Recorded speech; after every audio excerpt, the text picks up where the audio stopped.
Rusia y Ucrania preparan nueva reunión. Más detalles sobre lo ocurrido en Michoacán. Posible venganza. Y todo esto le aseguraron a la familia michoacana. Bienvenidos al Caporal del 1 de marzo. ¡Comenzamos!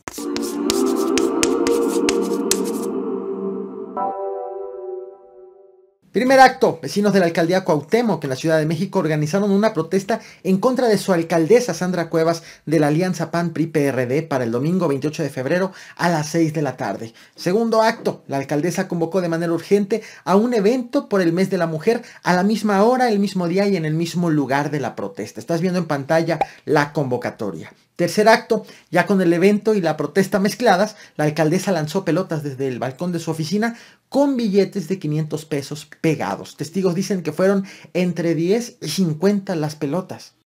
Traen a sus canchanchanes. Lo aventaron. Bueno. ¿Quién lo aventó? La alcaldesa lo aventó. Con cuidadito ahí, al que le cayó y no se avienta.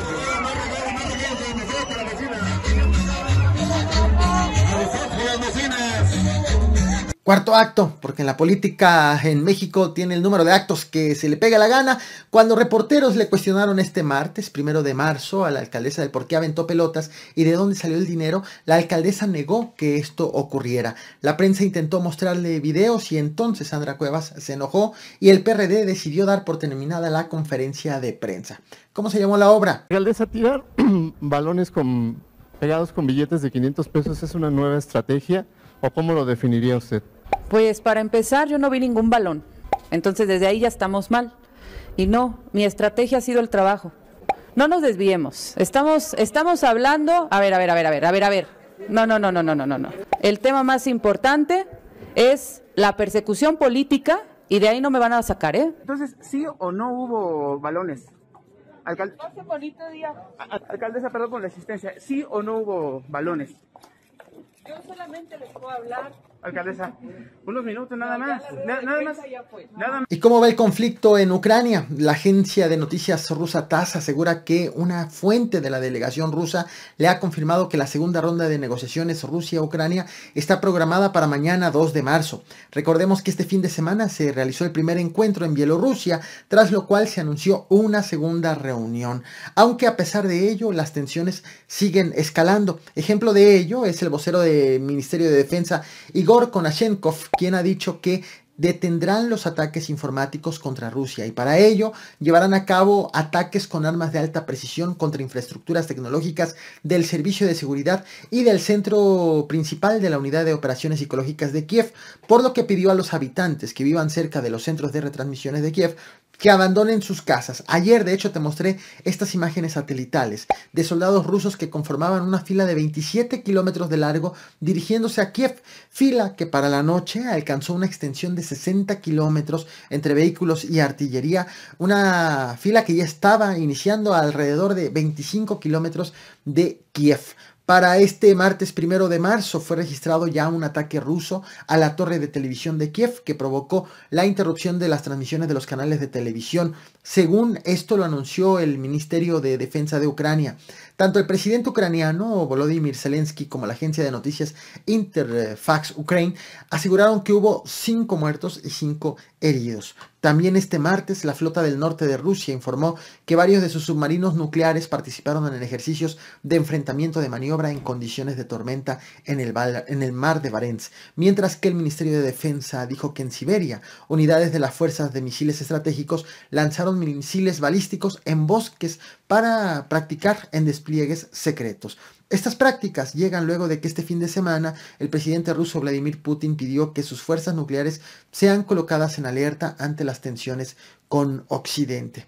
En respuesta a toda esta actividad, el presidente ucraniano Volodymyr Zelensky publicó un nuevo video en sus redes sociales en donde aseguró que el bombardeo ruso contra la ciudad de Kharkov, que es la segunda más grande de Ucrania, es un crimen de guerra. Y señaló que la prioridad ahora es defender Kiev, la capital de Ucrania. Vía Twitter dijo que habló con el presidente de Estados Unidos, Joe Biden, a quien le pidió detener a Rusia de manera urgente.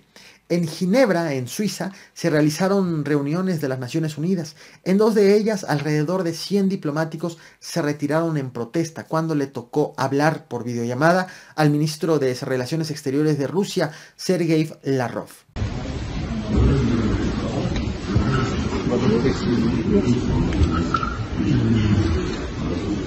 ¿Pero qué dijo el ministro? El ministro ruso aseguró que Ucrania ha estado tratando de adquirir armas nucleares, para lo cual consideró que era necesaria la respuesta de Moscú con esta invasión. En esa misma reunión, el ministro de Relaciones Exteriores, pero de Ucrania, acusó a Rusia de crímenes de guerra por el bombardeo de su país. En materia económica, hace apenas unas horas, el Banco Mundial anunció que prepara una ayuda de emergencia de $3.000 millones para Ucrania. Al menos 350 millones podrán ser desbloqueados ya esta semana y $200 millones del total serán destinados a salud y educación. En el terreno deportivo, el Consejo Mundial de Automovilismo confirmó que los equipos rusos serán vetados de todas las categorías y seriales hasta nuevo aviso. Aunque la Federación Internacional del Automóvil, la FIA, dijo que si bien no van a permitir franquicias rusas en las carreras, los pilotos de esa nacionalidad sí van a poder competir, siempre y cuando lleven la bandera y el uniforme de la FIA y no de Rusia. Es decir, la Fórmula 1, la escudería Haas, participará sin su patrocinador ruso y podrá mantener a su piloto Nikita Mazepin, también de nacionalidad rusa. Por su parte, la Federación Internacional de Atletismo y la Unión Internacional de Patinaje sí excluyeron a los deportistas rusos de sus competencias internacionales y también a los bielorrusos. Recordemos que este ha sido un país aliado a Rusia. Todo esto en atención a las recomendaciones del Comité Olímpico Internacional. En las artes, la Filarmónica de Múnich despidió a su director de orquesta titular, Valery Gergiev, por su apoyo a Vladimir Putin y por no rechazar públicamente la invasión a Ucrania. Esto fue confirmado públicamente por la alcaldía de Múnich, Alemania, este martes. Se trata del tercer despido del director de orquesta. Ayer, lunes, quedó fuera de la ópera de la Scala de Milán por las mismas razones y quedó también fuera de la Filarmónica de Rotterdam en Holanda.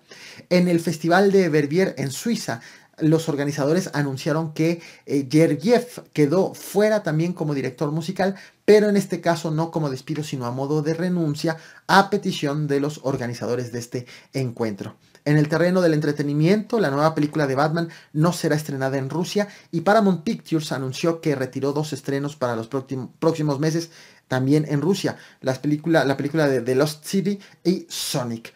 En redes sociales, Meta, empresa dueña de Facebook, anunció que comenzará a etiquetar las publicaciones de medios y usuarios afines a Rusia, como ya lo ha estado haciendo Twitter.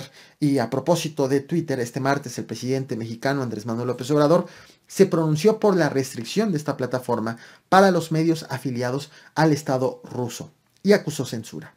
Entonces, no sé si sea cierto, pero sí desde ayer hay denuncias de que el que tiene una opinión sobre este conflicto y lo consideran favorable a Rusia,